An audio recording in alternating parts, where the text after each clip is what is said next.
You're listening to the Wool Academy podcast. This is episode number 80. Hello and welcome. My name is Elisabeth van Delden, and once a week we talk to an industry expert from the wool industry supply chain from farm to fashion and beyond, delivering strategies and insights to be successful in wool and showcasing those beautiful stories wool has to tell. Today I have the honor of welcoming two guests on the show. My guests today are Marco and Giovanni Schneider from the Schneider Group. Welcome Marco, welcome Giovanni. It's wonderful to have you both on the show today. How are you? Fine, thanks. Hello, Elisabeth. Hello, Elisabeth. Wonderful. Thanks for having us. Yeah, well, thank you for taking the time, both of you, to talk to me today. Can you maybe just take a few moments to introduce yourselves? Marco, why don't you start? I am 68 years old, and I am the chairman of the company. And I think the story of the company will be told later when we are going on with the interview. And I am now a senior manager in the sense that I don't take any decision anymore. And my son is actually the CEO of the company. And that's about all. Excellent. And Giovanni, introduce yourself. Yeah, my father already said it all. I'm 40 almost, unfortunately, and since a few years I took over the responsibility of the operations of the company. But as we will probably discuss later, we still remain a family company with a lot of open and frank discussion amongst the members. So everyone is pretty much involved. Excellent. Yeah, and then now tell us a little bit more about the Schneider Group. Well, we are a top maker, which means we source wool or fine fibers from growers around the world. We have our own first stage processing factories, and we supply the textile industry. So it's a complex operation because we're present worldwide, and we are taking care of the very first stages of the process. And if you would have to talk a little bit more about your products, like what are you specialized in, and who would be your typical customers? Well, we have we started as specialized suppliers to the very fine weaving industry, mainly European.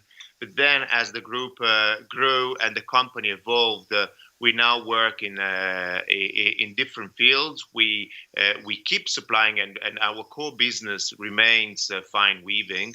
But we have South American divisions, which is mainly focused on sportswear and knitwear.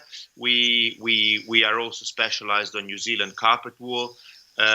So we try to cover all of the spectrum of all the possible clients. But let's say that historically the focus is still fine weaving. Okay, but I also understand besides wool, you also offer other fibers. All sorts of natural fibers. Wool is of course the biggest in terms of investments and turnover. But we also do cashmere. We operate our own cashmere mills. Silk, South American specialty fibers such as vicuna and guanaco. And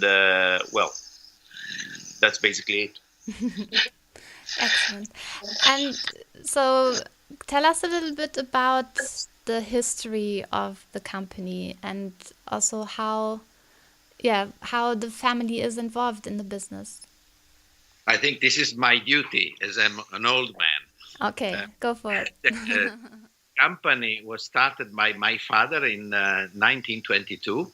My father served as a soldier during the First World War. He was 17 years of age, and in those days, the soldiers were at that age were required because there were so many deaths during this terrible war.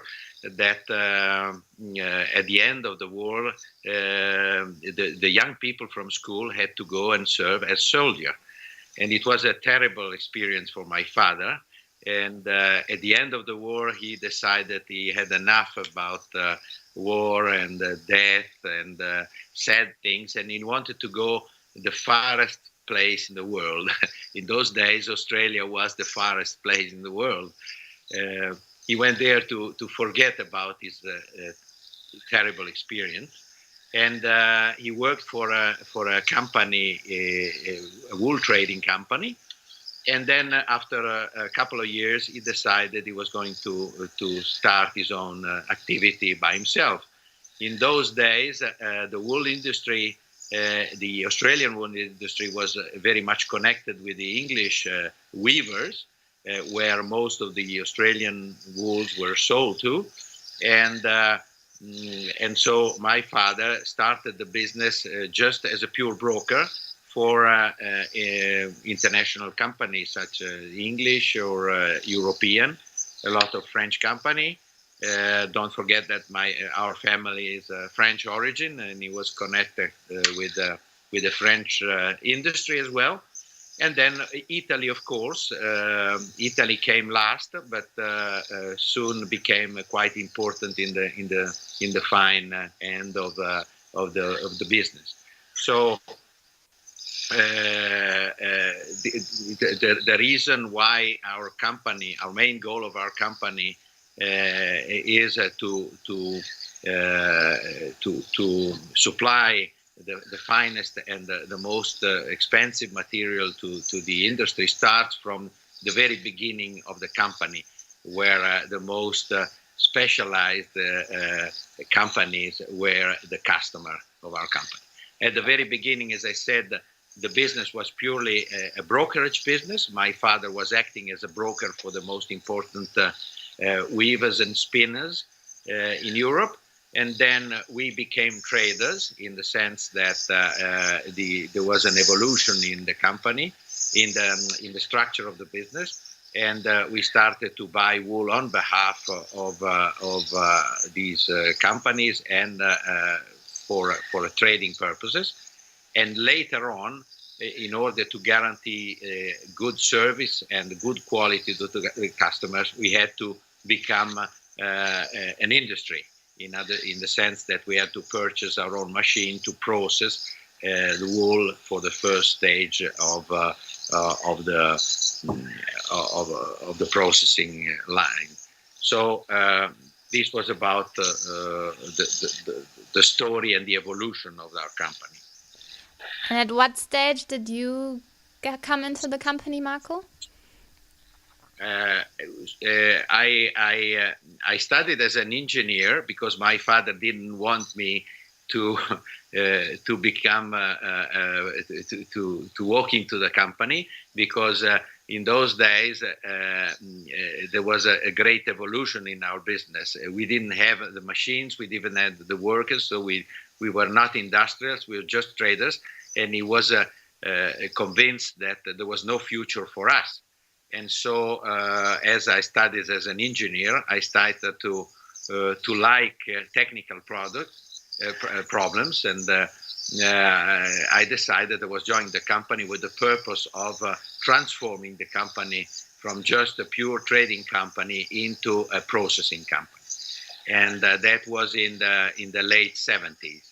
So I started to work full time in the company after a little bit of experience in some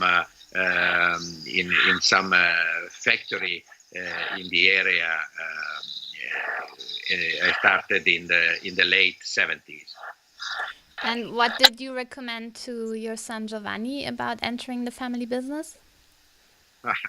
This is a long story. A lot of family business. Of course, our business is a family business, and there is apart the fact that the business has to be profitable and has to be looked as from the economic point of view. There is a little bit of heart in this sort of decision, And I'm very proud, of course, that Giovanni is a part of our group, because there is a story. Giovanni has the same name of my father, so there is a link with the past, which is very important to me, and I'm sure it's important to him as well. So I think I did a great transformation in the company when I transformed the company, as I said, from pure trading into a processing company. And Giovanni has a great challenge in front of him. The traditional use of wool is now changing. I mean, wool was used mainly for formal dressing. Now, formal dressing is changing. New generation are facing a different way of wearing their garments, and there are new challenges at the environmental issues. So it's up to him to drive now. Yeah, and Giovanni, was it always clear for you that you wanted to work in the family business? Well, listen, probably. I grew up in a textile district where, everyone is somehow involved into the wool business. Since I was very little, I was traveling a lot with my father to Australia, spending some time in the farms. So I've always been part of that environment. Then, of course, after I graduated, I wanted to see the world and understand which were the other opportunities that I could have been given. But eventually, a family business is your heritage, is also a responsibility, and so I think I have considered other options, but never really wanted to do anything else. Okay, that's wonderful. Yeah, and I think it's beautiful to have such a continuity in a business within a family. And are there any tips of working together with family members? Something to consider? Who wants to answer this one? This side, or you can both say something.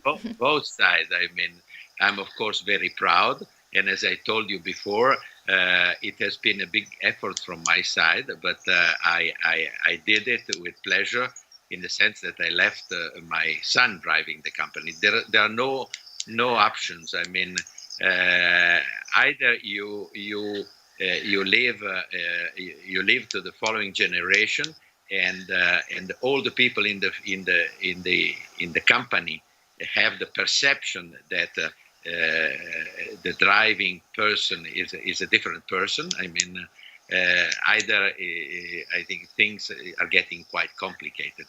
So now everybody has the perception that Giovanni is driving the company, and I'm proud to say that we are one of the very few companies which has already made this important change, in the sense that the new generation has become the driving force.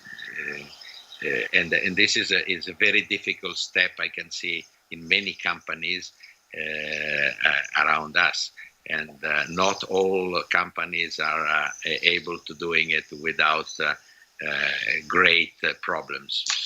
So letting go is there the key word, I guess, no? Being able to let go and hand over the responsibility.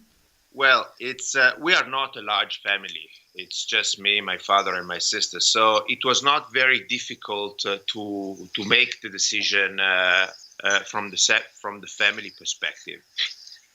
The challenge is when it comes to the other people being part of the organizations for many years. People try to be resilient to change. They're always afraid that the new will bring some instability, and the challenge is this one: changing the company without being too disruptive. Of course, when there is a handover, the organization has to change. We have to make some decision, change part of the top management, because it's natural, and I think it happens in any business when a new person takes over. But it's natural, and so far it has been not as easy as we hoped, but I think at the end it was a successful step. Yeah, okay. Well, thank you so much for sharing these insights. I think it's always interesting to learn about these kind of things. Now, let's talk a little bit more about the operational side. So you operate wool mills in China, Egypt, and Italy, as well as in Argentina. And what are the advantages of having these different manufacturing locations? Well, I think we were compelled to do so. I mean, we are the first ring of a very long chain. The textile chain is very complicated, but being the first ring, we had to be the first who took this decision. I mean, you cannot compete. We basically our first investment in the industry was in Italy. And Italy became a country where cost of labor, cost of energy, and also the cost of bureaucracy was too expensive. And we could not compete with other companies unless we delocalized our activity. I'm talking about the industrial activity. I started to travel in China many years ago, in the late 80s, and I was really surprised on how China was changing, and what a great opportunity offered to people like us who had to face a difficult challenge into the control of the costs. Our first mill started in China with a pure idea of controlling the costs of production, and of course we were helped by the extreme efficiency of the people in the organization. Then our adventure in South America started more or less on the same scheme, but with a different view, in the sense that Argentina was also a big supplier of wool, with a great potential of improving its quality. And so the mill in Argentina was developed because we really wanted to bring there a little bit of our technology in the superfine wool, in order to cope with the quality of wool, which is becoming more and more similar to the Australian and New Zealand wool. And Egypt was another big challenge. Egypt as a strategic location for us, because it's on the way of between Europe and Australia, of course, and it's from the logistic point of view, it's quite important, and we have some advantage because in the production, the wool, the tops produced in Egypt can enter into the European community with some sort of advantage, and as well it can be exported to the USA with some kind of advantage in terms of duty. And that so we had to cope with the challenging, with the change of the market situation, but also looking at the cost of production, basically the labor and the energy cost are extremely important for us. I think today our company has a very interesting diversification of production area, which makes us confident that we can, from one side, be close to the production, like in Argentina, to the production area, and in some area close to the customer, like in China and also in Italy for what's remaining of our production, which is not very big though, because in Italy, in our mill in Verone, we only produce about 3 million kilo a year of very high specialized tops. So our company is probably today amongst our customers the more flexible company in terms of locations of processing. Yeah, it sounds very diversified, and that you can then offer exactly what is needed to your customers. But you also have to manage with all those different locations a very diverse range of cultures. How do you do that within one company? Well, it's not as complicated. I think being traders, everyone in the company is very used to traveling. We are all citizens of the world, so we are very familiar with different cultures. It's not important to share the same cultures. It's not important what food you eat, what God you pray. At the end, the important is everyone shares the values of the business. And I believe that this is very easy to transfer when you are a family company and you represent those values yourself. So everyone is very much focused towards the goal, and of course you have to be flexible with the cultures. You can't expect people in Egypt to work the same days or the same hours or in the same way as people in China. But this is also the beauty of the business, as it's very difficult to talk to the growers in Australia and the weavers in Italy, which especially nowadays they share very different goals. But this is why we have a role into the textile manufacturing. If we didn't have to manage variety of culture, we wouldn't be required. Yeah, well, that is true. Yeah, I like that view and that approach. And another topic I wanted to talk about is that you are starting a new program called Authentico. Can you tell us more what this is about?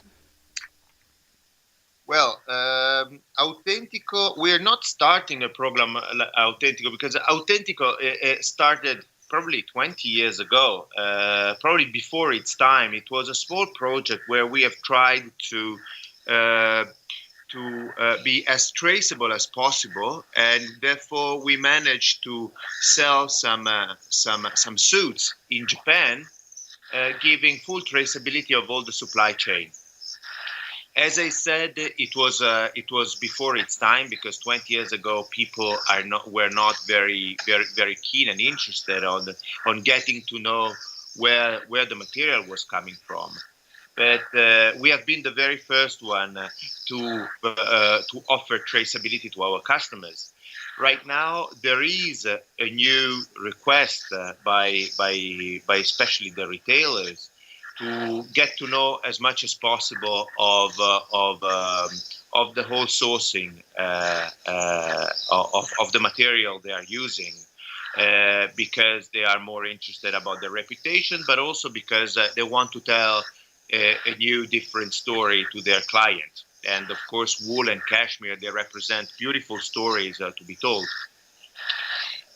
We can offer, of course, a very vast database of farms all over the world, and we know what happened to every single lot of wool that has been offered an auction since 15 years. We have the factories which are very much under control, so we can also guarantee that the wool from this farm has been processed in this factory, and so much energy has been consumed, so much chemicals have been consumed, and therefore give a platform to our clients to make sure that everything has been done the best possible way. And on the other side, I think our role is to give a feedback to the growers, explaining them what happened to their wool, who used them, what kind of product they were able to produce, and why is it so, and how they can improve. So the whole goal is to establish a direct link between the retailer and the grower, using the reputation of a company that has been on the market for almost 100 years and fully manage the whole cycle internally. But there are, of course, already other programs like Authentico. How is Authentico different? Well, most programs, I understand there is a lot of confusion on the market these days, but most programs are focusing on animal welfare mainly, which is an issue, but it's not the only issue. We are focusing on traceability. We are focusing on as I said before, establishing a direct link between the end consumer and the grower. So we want to make sure that everything at every stage has been done the best possible way, but we don't want to interfere on the decision of the grower nor on the decision of the customer. We don't want to say that our product is better than anyone else's. We just want to give the final user the opportunity of monitoring everything. But often growers feel burdened by yet another scheme. But I understand from your Authentico that it is actually not complicated to. No, we have to keep it simple because on one side, the final user does not want complexity. There is way too much complexity in the wool industry right now. So it's just basically allowing someone to trust the system. Again, I must say, there is a lack of trust between the user and the grower at this stage, and this leads to lots of different protocols and lots of and a lot of complexity that I believe no one wants to manage.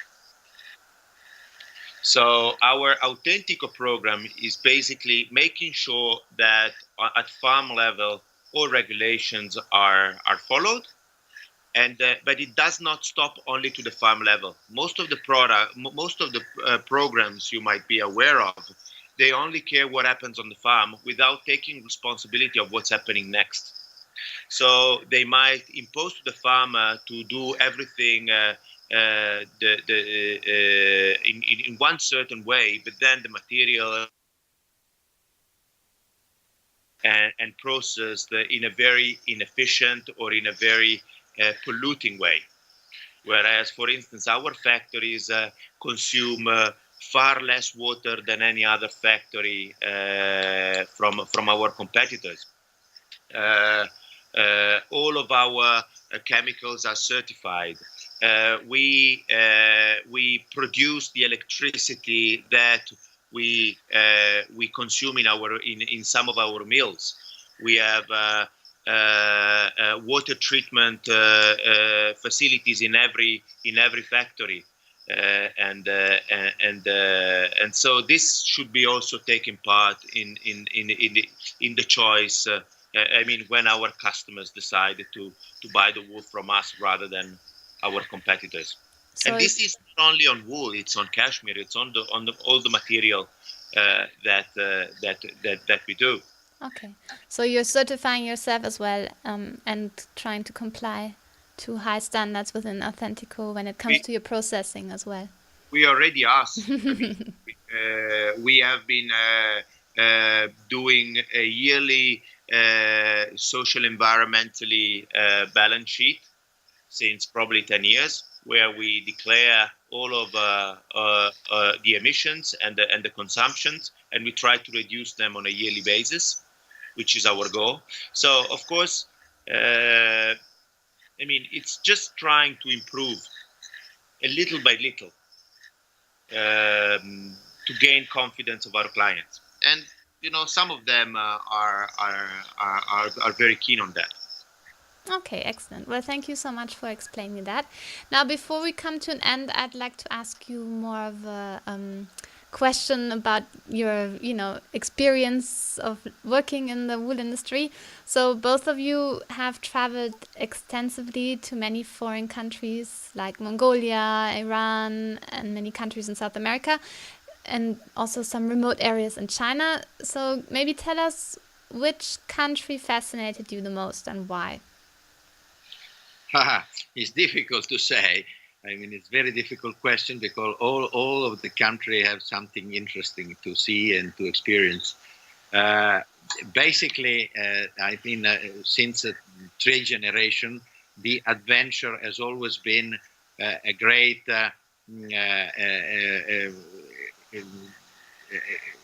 characteristic of our family. If you think that my grandfather, the father of my father, left France, the north of France, to come to Italy and transfer his family in Italy. In those days, it was already an adventure. Then, as I mentioned to you at the beginning, my father left to Australia and lived there for 25 years. And that was also an adventure. Then I started to travel around the world in search of new products, new idea, new specialization for our company. I travel extensively in Mongolia, Iran, and this again is the spirit of adventure, with always has been a characteristic of our family. All countries are fascinating. I mean, if I think to Mongolia, the beauty of the desert of Mongolia, the beauty of the northern part of Mongolia, and the mountains of Mongolia, the Iranian, Afghanistan mountains are beautiful, and there are different cultures to be discovered in each country, as Giovanni was pointing out when you were talking about the mills. I mean, it's always a challenge and a great thing to not to stick to your traditions, and also learn about the people lived in very remote area of the world. So it's very hard to tell which was the best country for me. They are all. I can find in each country I traveled, I always find something different, challenging, and beautiful. I don't know if Giovanni has the same feeling, but I guess he also shares this view. Yes, I do. I mean, I don't think there is one place.